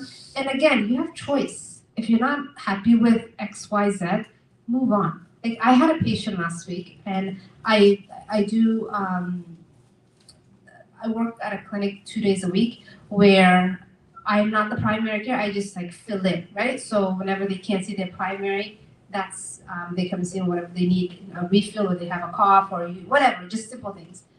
And the one lady came and she was having issues with her weight. So older women in like early 70s, all of a sudden the last 3 months she gained, X amount of weight, which was disturbing her. But she also had high blood pressure. And her doctor was all about the high blood pressure and making sure she gets on meds. But she didn't care, like, it's not she didn't care. Deal with it, but this is also a problem. Like, why am I all of a sudden 30 pounds heavier? So nothing that her primary said about the blood pressure. In fact, she thought whatever the treatment was caused her to gain the weight. So you can see how negative that is for the patient's health, right? So then obviously she comes see me. I mean, I'm not a savior, but like, she's like, and then she just blurts everything out. And I can see she's very emotional about it. So I listened and I said, like, what can I help you with? Like, what exactly do you want me to do? Because I'm not your primary. And there's, etiquette in medicine that you don't overstep someone else's patient. Then I explained that to her, but I said, I am willing to listen to see what you're, clearly the blood pressure is not, and the blood pressure by then was normal, so I wasn't worried. And she's like, I need to know why my body is gaining so much weight. So we talked about that. I did some labs. She came to see me the next weekend. We went over it, and I said, nothing in your labs explain why you're gaining weight, but I'll tell you why you're gaining weight. You're an older woman. Your life's kind of changing. You're a little bit stressed. Your body's just accumulating as a response to your stress. So what we need to do is put a plan together. And I said, being frustrated with your primary, right? First of all, they don't have a good relationship. I said, you need to find another one, right? Because clearly you need to have a therapeutic relationship with your primary care. If you don't, it's not a good relationship, you need to leave, right? If you feel like you're getting a palpitation when you're gonna go see your primary care, you need to leave, right? Find someone else. If they're not listening to you, they're writing you off, you need to leave, right? Because in the end, you're not gonna get what you need anyways. So we put that aside. She decided she was going to go find somebody else. But then we came up with a plan to empower her. I said, listen, nothing your primary care is going to do is going to change the weight gain. What's going to change is you accept that this has happened. You need to do X, Y, Z to help yourself get back on track. And I said, it's you need to understand your body and why this significant changes happen. Nothing medically, because I checked her cortisol, I checked her thyroid, I checked like everything that I needed to check. And it's because of her circumstance, right? So the point of the story is being able to like hear the patient is therapeutic for the patient. Not necessarily what I need to talk about is maybe what the patient wants to hear that day, right? Because the patient's always like, obviously, if I tell you you need this, but that's not what you're looking for, whatever I tell you ain't gonna work. And that's what most of us get anyways. Another thing is, I think in the Somali community, for example, like we always hear those stories of like this how we went to the doctor and then she came out with like 5 crazy like diagnoses. She was told she has cancer, and then I think people in our community hear that, and I think now with social media, people broadcast that more. Whereas I think like there's a lot of good things when you go get your labs done, when you go get your annual thing. Okay, this is crazy. My close friends know this. Last year I went to the Don't Die Summit. There's a guy named Brian Johnson. Okay. Okay, guys, hear me out. Here, just listen along to the story. I love that man. Okay, I actually don't love him. Okay, God forbid. He's a really nice guy. I really like the work he's doing at times. Yeah. I do not love that man. She wants to live to 200. Yeah. It's a weird thing. Everyone has their niche, people like K-pop, I like Brian Johnson. But at that Don't Die Summit, and I'm Muslim, I believe we're all gonna die. Inshallah, we're all gonna die. And I'm definitely gonna die. I'm excited to meet my Lord of the Prophet. But he was saying something where it's like he also at that summit, I would like to clarify, I'm really defending him a lot, but he actually, I think he knows he's gonna die, but he's really big on longevity. I think he wants to live to 110 and have a good 110 years, because people are hitting 60 and they're like so sick, you know what I mean? Nowadays, he's trying to go against that. But something he said at that summit that like changed my life was, if you don't know your like labs regularly, you really don't know what's going on. You can't change anything if you don't know. And I think that's the thing with our community, where people go years without getting anything done, and when they go there, subhanAllah, they get back very sick. Funny story, my grandpa always say that I love him so much. He went 13 years without going to the hospital. Goodness gracious, guys. He was living in a random town. That is so foreign to Ahlaam. I know. I go often. But Allah after 13 years, he was very healthy, alhamdulillah, and everything. And he was kind of like, I know, so I don't know why I'm here. But He probably eats well. yeah, he sleeps very well. He's And the sad thing is, if we follow the sunnah, subhanAllah, we'd be very healthy.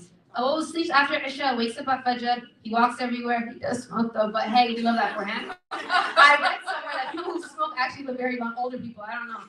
May Allah protect him. And my old does not try to I quit. am not promoting that for He does not try to quit. My other grandma tries to quit smoking, this one doesn't. He eats very healthy. I love him though. He eats very healthy, he walks, he's not stressed, he's just very calm. He's in community, he goes to his little fadiqul. But guess what about my grandpa? He does not put too much sugar in his coffee and tea. That's why I really think men should not be drinking too much lattes and stuff. He doesn't drink matcha, black coffee, black chef, That's why he's living long. Thank you. And he ate Allah about it. But Awal went 13 years without going to the hospital, and alhamdulillah, he was okay. But I think we don't hear stories like that. We hear the other side where somebody went in and she's told she has like 5 cancers and she has 2 months to live, and people in our community are like, can't go there. Which I get. Like, if you're one of your homegirls being told she's going, I don't have to go to the hospital either. But I think we need to tell our parents the other stories and other sides of why they should go to the hospitals and like keep that dialogue going. Preventative care is really important. Consistent medical investigation is important, especially, for all ages, but particularly if you're 40, 50, you need to make sure you know your numbers, you know your family history, all that stuff, because in the end, there's things that you can do something about, and if you can do something about it, why not do it, Even cancer now, we have a lot of, treatments, and alhamdulillah, it's not a death sentence, right? So, but if you're not knowing, it's just gonna spread and all that kind of stuff. So you just have to bite the bullet, go get your annual done, and deal with, because in the end, you're not gonna escape it. So it's better that you are able to nip it in the bud. A really good question. I asked you in one of the episodes of come out, but let's break it by age group. Yeah. So if someone's in their teens to early 20s, what tests should they be getting at their at the annual, and then 30s to 40s, and then 50s plus? What should everyone be getting? So if you're like say 18 to 30, Get your annual CBC, check your vitamin D, check your thyroid, check your ferritin level, especially women. So that's just kind of, and then depending on your family history. So if you have family history of diabetes, heart disease, that kind of stuff, it puts you higher risk, right? If you, like your body composition, if you have risk factors for that. So, cholesterol, diabetes, insulin, glucose, that kind of stuff, A1C. And then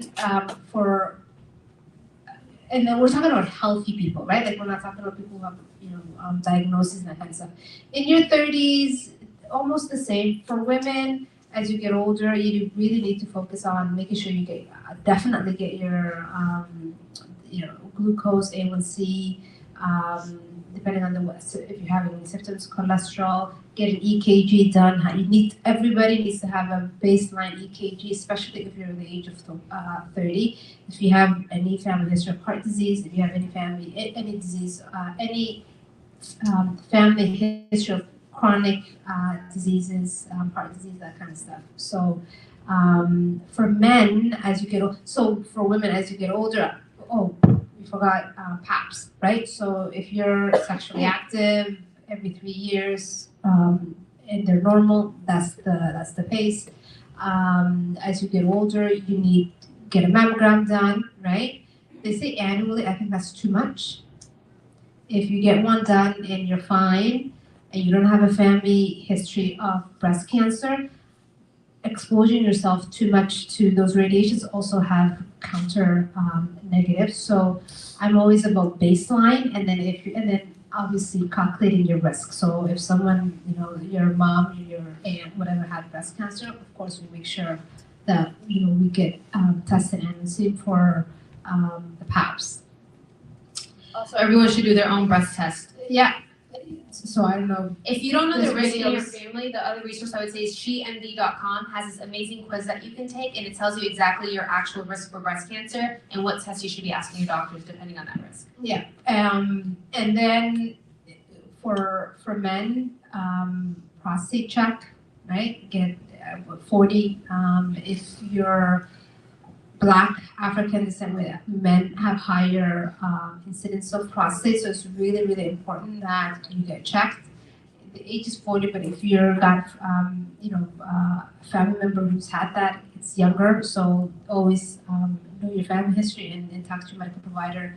And then for women, getting your bone DEXA scan when you're over 50. So there's key things that you need to know, depending on what age group you're in.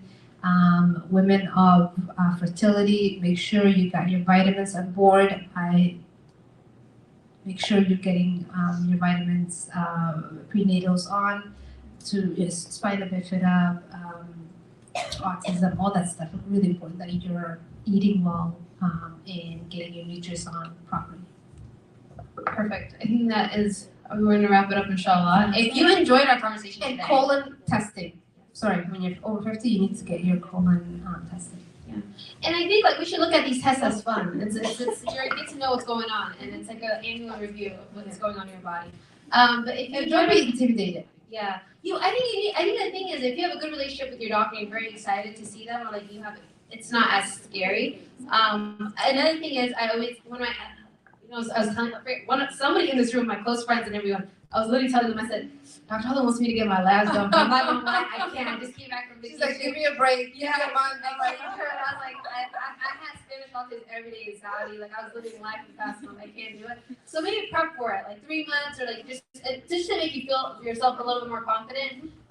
So that's. And the other thing too is, if you're falling off the wagon, that's okay. Nobody's perfect, right? But make sure it's not consistent and you don't let it go forever. Yes. Yes. Question. Had public speaking issues, so It's okay. I did like that you mentioned about Googling information because most people don't do it, but I feel like if you look at it and you have about 3 out of the 5 things that are happening, what you can do is you can go to the doctor and ask them to rule out these things. Yeah. So rule out this, that, and the other. Also, I work in cancer research. It's getting the best of me. They don't have any information on Black and brown people at all. So when they're treating you for chronic situations, they're throwing stuff to sticks. Hold on, I'm gonna get it. It's coming around. I have to tell myself you guys are my friends. I love you. Yeah, so when they have clinical trials, and we've kind of stayed away from clinical trials just because all of the history of bad things they've done to Black people. But they need that information in order to grow our health. Yeah. So I work in GYN cancer, which is huge, and they don't find out about ovarian cancer until it's at stage 4, 3 and 4. So with that being said, and I get so many people, I have 5 colleagues that are all African American. All of our moms died of uterine cancer. So it's huge. Yeah. Getting pap smears, getting checked out, all those things are definitely needed. If there's something that you fall into a category with an illness, you should definitely look to clinical trials. Yeah. I know we don't trust people, but do your own research. Yeah. Find out about this. Find out, as much as you can about it. Try some, maybe some naturopaths or whatever to try to help. But also, if they have a clinical trial for it, just go in for it. At least you'll help someone else. And if they Participate in the trial. Yeah. participate in the trial, and if you have a surgery and you're asked to donate your tissue to research, also do that too, because we get very little tissue from African American people, from people of color as a whole. And I'm speaking about people of color across the board. Like, I had no idea they had no information. Everything is on white. Yeah. It's nothing on anyone else of color. And everybody don't trust white people. Everybody across the board. And I was shocked because, you had Asian, I work with a diverse group, and everybody had the same thought process. And you don't talk about this at work. But when we had our conference and we talked about one of our, it's called paired, and basically it's a racial disparity of GYN cancer, and trying to get to the bottom of it, and no one wants to give their stuff for study. No. It's a double-edged sword, Yes. right? We don't have proper treatment for people of color because we don't have enough. First of all, it's not resourced. The money's not there. They don't put money in it. And then we don't trust them, so we don't participate. Therefore, we don't get treatments coming out of it. So what you said is so important. We need to participate. Participate in a way that is safe too. So you need to know and do your due diligence and make sure you're not being harmed, right? But it's really, really important that, by the way, we are here, right? Like, I know I'm older than many of you, and our parents, they came just for a bit. They wanted to go back home. There's no going back. Like, you guys are here. This is your country as well. And you need to be able to live in a way that is also beneficial. You pay taxes. Like, you are part and parcel of the society, which means we need to also participate in things that are traditionally, we've not been invited to, and now that we're being invited in a way that is not, equitable, we need to show up, but we need to be safe as well. Thank you so much. Thank you for that. That was really good. Thank you. No, I just wanted to say, so I don't know if you guys remember that story, the first 3-day labor. I was the product of that labor. And it's very funny. As soon as I heard 2001 September 2, I was like, oh, I know what we're talking about. But it's really crazy because ever since like we started the podcast, or just in general, like the whole journey, our house has been very mostly, I would say we have more of a healthy like Somali household versus like others, like not a lot of Maggie cubes, not a lot of all of that, whatever. Like a lot of oil, we don't really have all that. But the last couple of years, there's really been like a change, I think, since, kind of like holistic health is very different than just being generally healthy. And so, like, even with the plastics and the glass, and she was talking about like using glass versus plastic, I want you to talk about specifically your cholesterol too, because I think like that's a good thing. Yeah, just talk about that. But just hold me. She's putting me on the spot. Hold on. So. Wait. So I just want to say that it's like I've watched like our house too, because like me and my sister, all of the nutrition, like all the food that we eat, everything that she's been saying is basically like we live it, and so we live it too. And our collective health has been like you know what I mean? It's not just like somebody saying something. We're patient zero. Like, and like at the end of that, everything's been great. Yeah. But like specifically, I remember because you were on like cholesterol was an issue before, and then like talk about that. Yeah. So a couple of years ago, as I aged, I had hit perimenopause, and I mean, I've always been healthy and kind of like I went to the gym. I ate okay, like, but I never put like a lot of emphasis. I wasn't paying attention, right? But then I got into my 40s and just life changed. Suddenly I gained 30, 40 pounds. Everything started hurting. I couldn't sleep at night. My bones were just like incredibly painful. I couldn't make it up my stairs. My mental health went. Like literally, I would just cry. If you looked at me, I'm a basket case. So I was like, this is not normal. Like it just wasn't me. And I went to go see my primary care. Some moms, oh, it's perimenopause, whatever, blah, blah, blah. And I'm like, okay. And then she's like, oh, well, you'll get through it. I'm like, what do you mean you'll get through it? I said, this is what I tell people.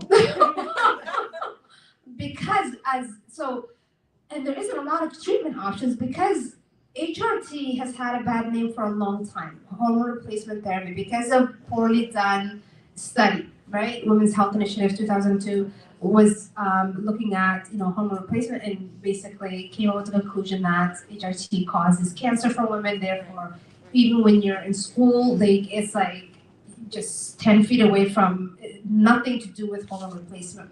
So that's how you're trained. HRT cancer, that's like the correlation. Anyway, so they're like, yeah, and then like literally I started having heart palpitations. And this is someone, I've never had a diagnosis, I've been healthy, I've been fine. I ended up in the emergency because I thought I was having a heart attack. And I did have like high cholesterol, and it's like familial, like so it's hereditary. It's not from my diet or whatever, and it's been consistently high. So when I started having palpitations, I'm like, oh, here we go, I'm having a heart attack. So I ended up in the emergency. They did everything. I saw cardiologists. I did the stress test. They did echo. Everything's fine. So when I had her, I did have the heart failure, right? So that's also like a trigger. I'm like, oh my God, now like trauma, right? So everything was fine, and then my joints were hurting. I couldn't like even undo my bras. So I went to go see orthopedics, and they're like, MRI this, MRI that. Oh, minor inflammation, we'll do cortisol, that's it. I'm like, cortisol injection. At this age, I'm gonna die. Like literally my whole life just started to got smaller. And I'm like, I'm 40 and we're living longer these days. So another 40 years like this, I was literally miserable. And I said, I can't live like this. So that's how I started looking into functional medicine. I said, conventional medicine is not helping me because it's telling me this is normal, but I couldn't function. I couldn't go to work. So then I looked and I said, so then I learned about functional medicine. I studied, I healed myself. I started with me. I changed my diet, really anti-inflammatory diet, exercising consistent. I went on HRT, really helpful, bioidentical HRT from plants. And it changed my life. I could sleep, I exercise, my joints are not hurting. I am more physically agile today than I was when I was 25. Alhamdulillah. And it's because, again, I invested the time in myself, but and it actually changed my whole practice. That's why I decided to leave general practice the way it is, because that's what I've been telling people. And I'm like, same for diabetes, the same for blood pressure, the same for, then I realized the whole setup for medicine, the way it is right now, it's about chasing disease. It's not chasing wellness. Like we're not about getting you back to baseline, right? Getting back to baseline is addressing the inflammation. My biggest thing was the inflammation. So, and as you get older, your estrogen levels goes down, your cholesterol goes up too, as a compensation. Right? This is why that added to already a predisposition to high cholesterol from a family perspective. But because women, the production of cholesterol goes up when your estrogen goes down, it even went higher. Because of the inflammation, all my inflammatory markers were through the roof. And cholesterol alone is not a problem. What is the problem is the inflammation that's in your system. Because what does inflammation do? It destroys the epithelial lining of the arteries. So the molecule cholesterol, it's like a little donut, it's traveling. If it doesn't have anywhere that it gets stuck, right? If you're consider this like is your artery, right? It's a smooth lining in the inside. So if it starts to have cracks, the cholesterol gets stuck. And if enough cholesterol gets stuck on the sides, then that's when you develop plaque.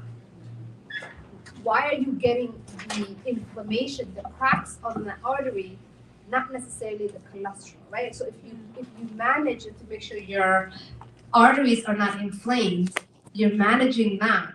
Because cholesterol is good. That's why, like we need cholesterol for brain, right? Like we collect it for your hormones, for your thyroid, all of that is cholesterol. So what we're doing now is we're putting people on statins, on medications, right? Statins are appropriate in certain conditions, but it shouldn't be first-line treatment. They are damaging to your body, right? But that is, again, general practice. Your cholesterol is high, here's the prescription, right? Instead of telling you, reduce your inflammation, change your diet, sleep, reduce your cholesterol, all of that reduces your risk of having damage in your arteries, not necessarily just heavy focus on the cholesterol. So long story short,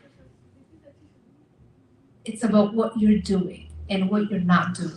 I think also this is a good example of, inshallah, if you are a mom and you want your kids to follow, like Iman's life changed because her mom changed her life, and now along she's living a healthier life and she's able to take that on. I think we forget like how as moms, even like just living with people, like you can change people's perspective in their lives. So I think if you do start your health journey, you can like have your siblings, have your family join in as well.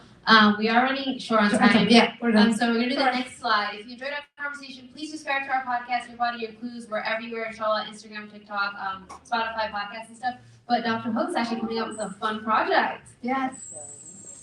So we are launching in this spring a labor of love, a nutraceutical line, which really stemmed from all that I shared with you today. I am a firm believer that pharmacotherapy is not the answer, right? It's part of the answer for some, but not the answer for everybody. We know that pharmaceuticals, as good as they are, also further damage.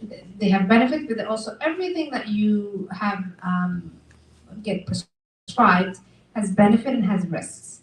And to balance that, I think our bodies have a phenomenal way that it's been created by Allah subhanahu wa ta'ala to heal and to replenish. And herbal medicine, supplementation to a lot of the common ailments that we see right now, whether it's metabolic disorder, whether it's hormonal issues, whether it's mental health, whether it's gut health, really that imbalance could be corrected with natural supplements that are clean, that are purposeful, right? It's not, now there's a fad where everybody's buying 10 bottles of this vitamin, that vitamin, whatever. It's better than nothing, but I think you also need to be purposeful about the kind of vitamins that you're taking, where they're coming from, how they're made. I spent the past year designing this with a naturopathic doctor, and I'm really excited to be able to share this product line that's going to be, I think, helpful for my patients. So there is two ways that we are planning this. One is the personalized. So this is, say, Ahlaam comes and she has XYZ presentation. We do tests. Based on those tests, we formulate specific nutritional supplements for Ahlaam. Can we talk about how that looks like? Yeah. So for example, if you're someone who this is me, this last summer I got my labs done, they told me I was deficient in a lot of things which didn't make sense. Yeah. So you do a lot of blood work, you get your stool test, you do your blood work, you do everything, and then your labs and everything gets sent to Dr. Hodan, and she's able to look at it, and then that's when the personalized blend. So it's like literally your body, your formula. Yeah. The formula is created for your body, you don't take 10,000 pills. Yeah, and it comes in one package. So you're not having 5 different bottles that you're taking off and having whatever. Is really specific to your needs, because what I'm deficient in is not the same what you're deficient in. And there's no need why you need to be taking generic, right?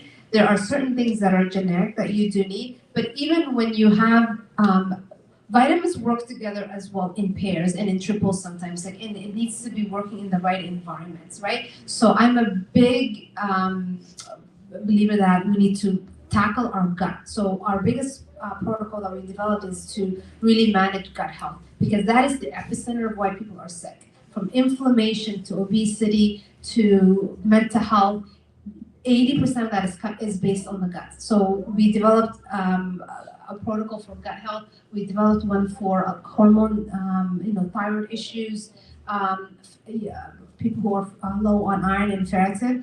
Ferritin alone is not what you're gonna take. There are many other cofactor supplements that you need to actually have ferritin absorbed. Your gut needs to be healed before you can absorb the vitamins. So that's why, like, again, I do holistic stuff. Like, I don't just, we're not compartmentalizing your body, right? Again, what do we do in general practice? Oh, you've got a headache, I'll send you to neurology. Or you've got, stomachache, I'll just send you to GI. You got whatever, and they're not talking to each other. So then what happens? You've got 5 different treatment protocols that may not come together. And your primary care most of the time is either not getting the consultation notes or doesn't have enough time to pull that together. So there is the personalized where your name comes on it, it's specific to your needs, and then we've got the blends that we've done for just general wellness. So if you're just fine and you maybe you got fatigue, you got this, you got that, there's the daily reset that we have. If you what we got? They also, you have a thyroid blend, you have Yes. a PCOS, the hormonal ones like PCOS, Yes. thyroid, Yeah. sleep is another thing. Sleep issues, yeah. Energy one, right? Like a lot of people are just feeling pooped and fatigued. So kind of like a wrapped up supplement line that has it's a blend, right? It's not like just L-theanine you're gonna take, or you're gonna take magnesium, it comes together for you in one package. I love And it's clean, and it's That's like our next slide. yes. Another thing with supplements, me and Dr. Hodan were talking about this, is if you look in the back of your supplements tonight where you're taking There's no fillers. there's a bunch of fillers. Like, I literally, one of the things I was taking is like 10% of what I needed, and it was a bunch of fillers. That also disturbs your gut. Like, our supplements are even making us sick. Yeah. And so this is very clean. I'm a big fan of Medicalabs. I love it. I'm so excited for it. I'm actually one of the patients on it. Yes. So alhamdulillah, it's very nice. I think it's nice to take. I think another thing with supplements is people keep forgetting to take it because you have so much to take. So it's nice to have something that's quick, easy. You have it in the morning. Another thing with Medicalabs that makes it different than other supplement brands is once you buy it, you also get nutritional advice. You get actual medical advice and stuff that you can follow. So you get protocols set your way. It's not just you're taking a supplement. We talk a lot about lifestyle as well. Yeah, so I'll never recommend for you to take supplements if you're not doing the work. It's not gonna do anything. Like, literally, don't waste your money. If you're not implementing a good lifestyle, taking, B12, well, you're eating like garbage anyways, right? So you have to also meet the healthy lifestyle that you need to benefit from your vitamins, yeah. And that's it, inshallah. Please follow Medicalabs. That was helpful. Thank you, guys.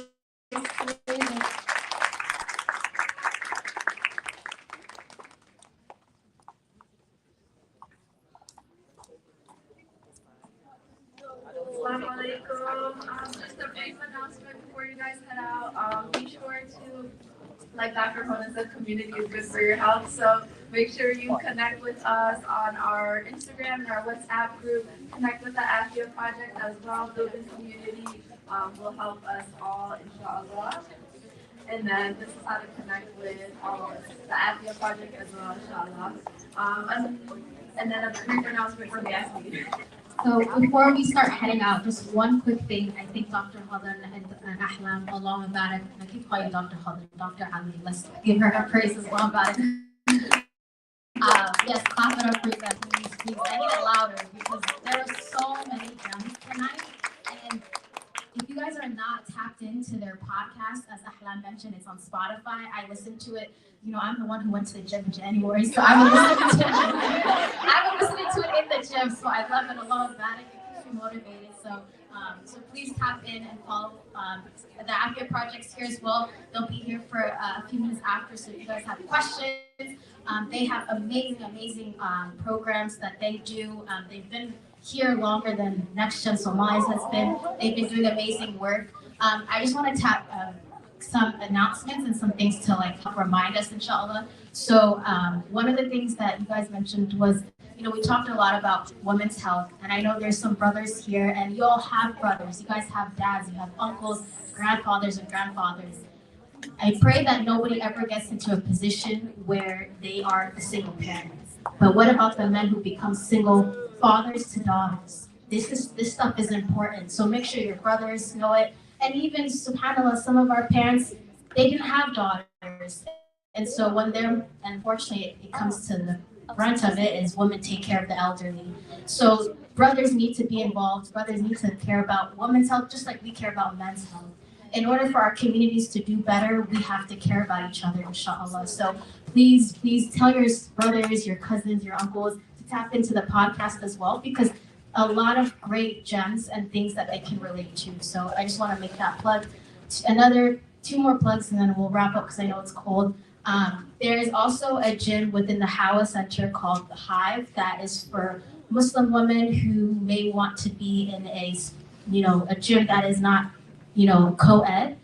So they have a gym, Hawa Center, a part of the Hijra, is doing a lot of great work in that space. It's in Fairfax. There also is a gym for men who don't want to be around women in Fulton, Maryland. So alhamdulillah, these things are great. The community is coming together to try to make options for us.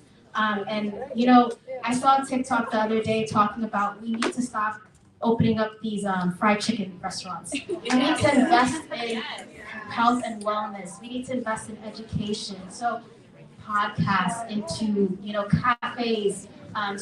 Support this cafe right now too as well, please. They've been amazing to us the last few months. All that to say, I'm a yapper. I should get a podcast myself. All that to say is, please tap in. Bring your friends. You guys are the real ones for coming in this cold, frozen weather. And so I just want to say that. And Jazakallah khair for always supporting Next Gen. Dr. Hodan, Ahlaam, Afia Project. Thank you.